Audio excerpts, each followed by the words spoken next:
So, as many of you in the animation community are aware, there's been this thing, and this thing has caused movies that were once set to release theatrically to get moved to streaming services. Now, if you're like me, you may have noticed that some studios have had many movies of theirs in a row get moved to streaming. Most notably, Paramount Animation, Sony Pictures Animation, even Pixar has been going through this shit. To say that I've seen a lot of concern between people in the animation community would win me the award for the grossest understatement of the century. It is for that very reason that I've decided to make this video, to help shed some positive light in a community that, in my professional opinion, desperately needs it. Or at least as professional as I can be.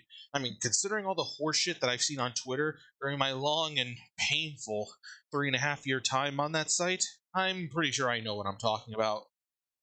First, let us start with Pixar. It all started one fateful Thursday evening on October 8th, 2020. Their then upcoming project Soul was announced to be skipping theaters for a Disney Plus release on Christmas Day, after already having been delayed from June to November. This shocked quite a few people in the community, myself included, as we all thought that with director Pete Docter being one of Pixar's golden boys, and with him being the studio's new chief creative officer at that, it was an absolute lock for a theatrical release. But we were proven wrong. But then I thought about it more, and came to the conclusion that this decision absolutely made sense in hindsight. You have to keep in mind that this was in late 2020, and that the thing that caused it to get put on a streaming in the first place was still very bad at that time. Didn't really show signs of getting better either. Still not showing signs now, but you know what I mean. So, to put it on a platform where everyone can watch it in the comfort of their own homes was absolutely the sensible thing to do at the time, and it paid off in spades. It was critically acclaimed, it broke a few records in terms of streaming numbers, and it even won the Academy Award for Best Animated Feature. Granted, it was going to win that either way, but my point still stands. So, with all that in mind, you'd think Disney would be feeling okay enough to release Pixar movies in theaters again, right? Well, not quite. Around the same time that Soul was about to come out, Disney had announced that their main animation studio's next film, Raya and the Last Dragon, would be released both theatrically and on Disney Plus with a $30 premiere access fee in March of 2021. Mere days before its release, however, Disney got into a bit of heat with Cineworld for their decision, so they decided to pull the film from Regal and other theater chains that they own. If that sounds familiar, then you're probably remembering that time when Universal got into a similar controversy with AMC, where they decided to not screen any of the studio's films after Trolls World Tour became such a big hit on digital platforms.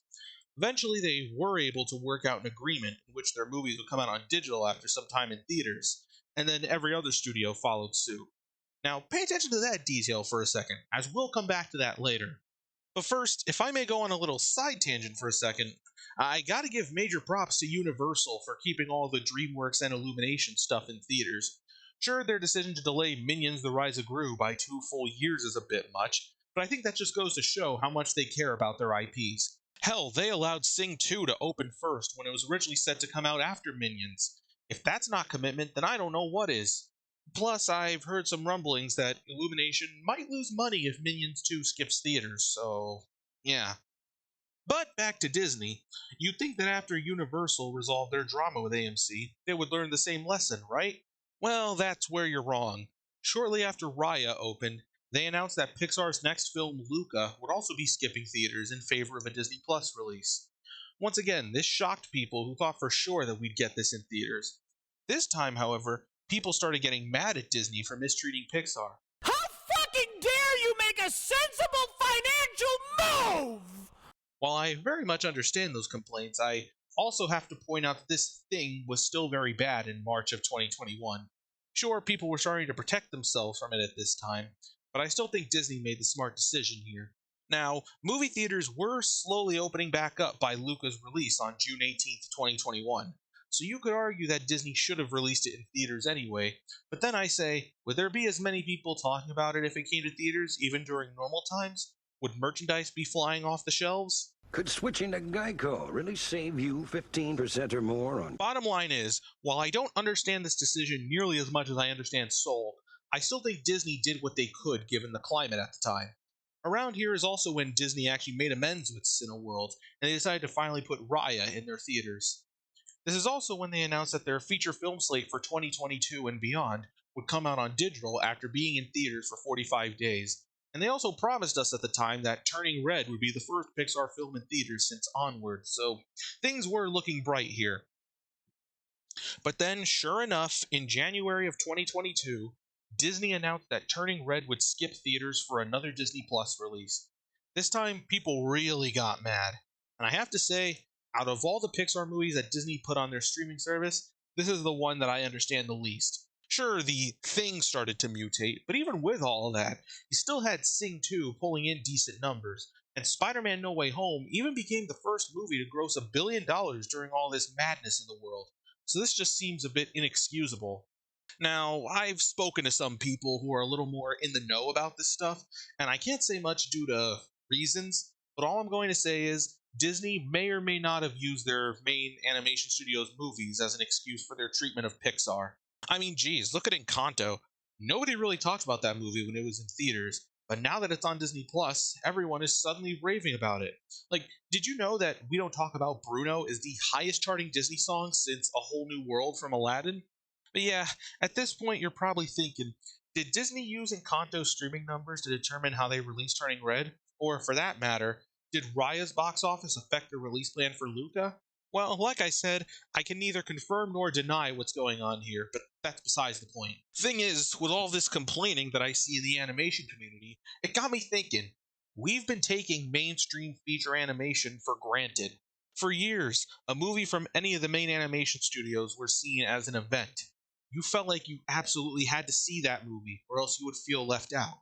This mindset appears to be non existent in our current movie industry, as more and more people subscribe to Netflix, Disney Plus, HBO Max, and the likes. The more accessible these movies become to the general consumer, the less obligated they'll feel to go to theaters when they can just watch it from the comfort of their own homes. Oh, too much streaming! So much streaming! Plus, even before these recent events started, general statistics showed that the average American family would only go to the movies about 3 to 4 times per year. So perhaps last year they had to narrow down their choices to, I don't know, Godzilla vs. Kong, Fast and Furious 9, Spider Man No Way Home, and Space Jam 2, maybe?